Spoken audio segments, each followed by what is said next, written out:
And welcome, ladies and gentlemen, to another part of the Pokemon Gold walkthrough Take 2 edition, as my audio had a bit of a fuck up in my last recording during a time when I had a lot of work to do. Also, it being the 4th of July, had some other plans going on, traveling, seeing some friends and whatnot. Tried to get it done during my lunch break at work before heading out, and the audio just kind of fucked up halfway through, essentially. And so because of that, I wasn't able to do the upload back on July 4th, and this is my reattempt at doing it.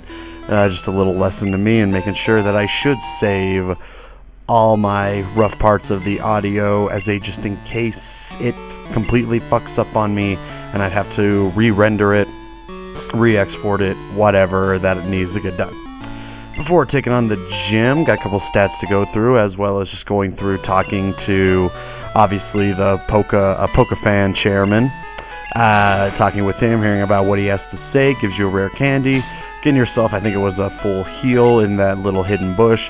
2 more items to get here, however they cannot be acquired until later in the game, and we are now in the electric gym. 3 trainers to go through, pretty simple, and then going against the Lightning American himself, or at least that's what he's called in America, Lieutenant Surge. Before that, though, let's go ahead and just take a quick look at the stats of what you can get in Vermilion City while surfing. A Tentacool at 90% with the Tentacruel at 10%. Fishing with the Old Rod, Magikarp a 5% chance. Tentacool 15% chance. Good Rod, Tentacool 35% chance. Magikarp 35% chance. Chinchou 20% chance. And Shelder 10% chance. And the Super Rod, Chinchou 40% chance. Shelder 30%.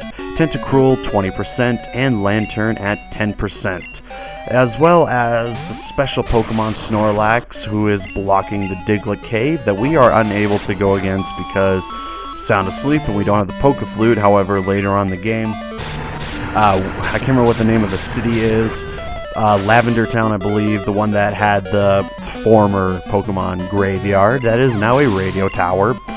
That's kind of messed up if you really think about it, but once you go there, you get an updated radio card that gives you the Kanto region music as well as the Johto, and one of the tunes is the Poke Flute song in order to wake up the Snorlax. But until we get that, both of them are just going to be sitting leisurely where they are at level 50, because it's the second half of what we essentially go through.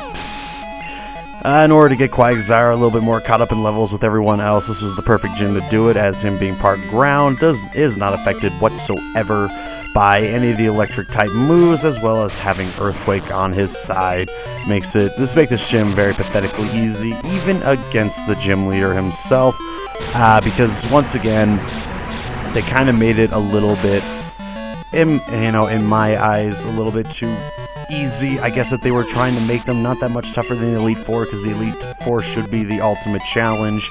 However, for nostalgia's sake, they should have made it just a tad bit harder than they did, just to make it a little bit more interesting. But I digress. And continuing to digress, because I still got 2 more trainers to go against.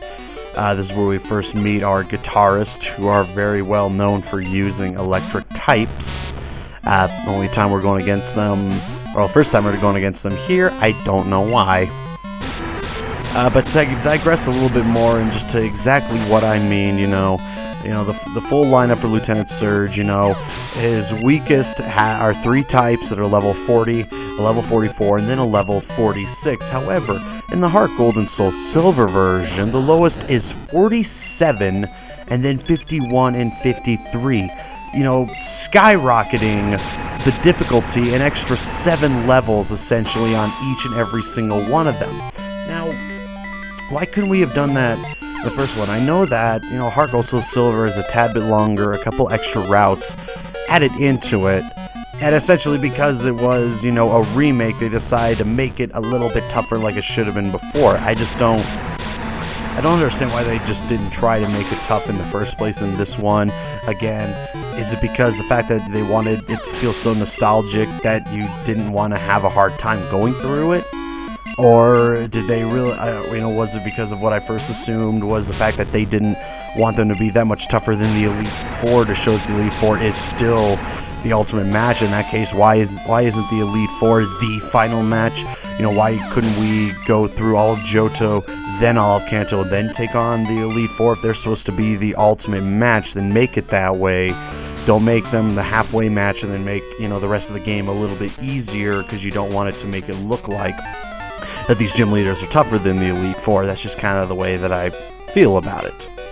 You know, not a huge daunting thing. Kind of, you know, it wasn't something that I noticed back when I was a kid. Then again, back when I was a kid, I was just kicking everyone's ass with my Pidgeot, who at this point I believe was at least level 70. I just killed everything at that point. But it still stands, you know, to notion. And again, it's a really small nitpick sort of thing, one that I only pay attention to now that I'm older and going through it again, and, you know, actually paying attention to all of the levels. It's just a little bit confusing, but again, it doesn't take away from just, you know, how great it is just to be back into the Kanto region. But again, you know, just take that thought as you will. You know, I'm pretty sure that they will remake, you know, I'm pretty sure as long as they're still making Pokemon games with better graphics, they're going to keep looking to remake games, which to me is kind of weird, because when Gen 3 came out, they made a remake for the first gen, which was really good. Gen 4 came out, remake for Gen 2, really good. When Gen 5 came out, how come they didn't do a remake for Gen 3? I think that one is in desperate need of a remake, you know, a little bit more faster, because I like Gen, I'm one of those people that like Gen 3. I think it gets harped on a little more than it should, because it is a good generation. The only problem with it in my eyes is that everything is a lot slower. It feels like you move slower. Even with the running shoes, you still feel like you're going slower, and the battle sims are much slower. You know, just make a remake of it and speed it up. Lieutenant Surge, everybody, the Vermilion Gym Leader, Mr. Lightning American himself, starting out with a Raichu level 44, Thunderbolt, Thunder Wave, and Quick Attack. Again, another necessity of just having one type exactly, having pretty much all the exact same moves. If he had one more Thunder move, Raichu would never be able to do anything against Quagsire, being the ground type that he is. That's why I always feel like, you know, no matter what type it is, even though you don't get the stab addition into it, you know, always have different types of moves, just because you never know. Electrode number 1 out of 2 Electrodes, both that are level 40, exactly the same moveset: Screech, Double Team, Swift, and Explosion. The Swift move, that really, in hindsight, pisses me the fuck off, because it just makes it that much harder to hit it, and that's something that he really has on almost every single one of his Pokemon, is a Double Team. I just hate it. Anything that makes it a little bit, anything that makes my attacks miss always pisses me off. That's one thing in RPGs that I'll never stand for, is missed attacks. It always just pisses me off. And here comes this stronger partner of the group, the Electabuzz, at level 46. Thunder Punch, Thunder, Light Screen, and Quick Attack. Once again, being ground type makes him completely null and void. He could do a Light Screen, but again, Light Screen is effective against special attacks, and I do believe that Earthquake is a physical type attack. I could be wrong, but I do believe that it is physical and not special, so that again makes him, like everything else, null and void. Magneton, level 40, Zap Cannon, Lock On, Double Team, Swift, obviously going with the moveset strategy of Double Team, try and make your opponent miss. Unfortunately, it didn't work. It worked there, but the main reason why this combination isn't working so much is because of the fact that Zap Cannon is a really good move. 50% accuracy on hitting, however, when it does hit, it does an extraordinary amount of damage, and it does paralyze the opponent. It is a guaranteed paralysis.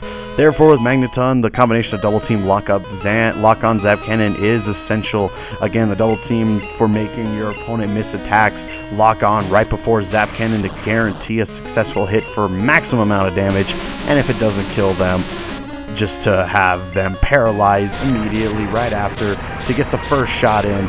Either mainly with Swift, I'd probably put on another move on Magneton instead, but then again, that's because even within this generation, I think they had that much more moves to throw on Magneton.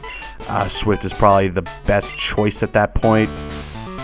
I'm pretty sure, like in later generations, you get other moves such as, I think it's Focus Blast, not Focus Blast, but Gyro Blast. I think it's like a steel special type move.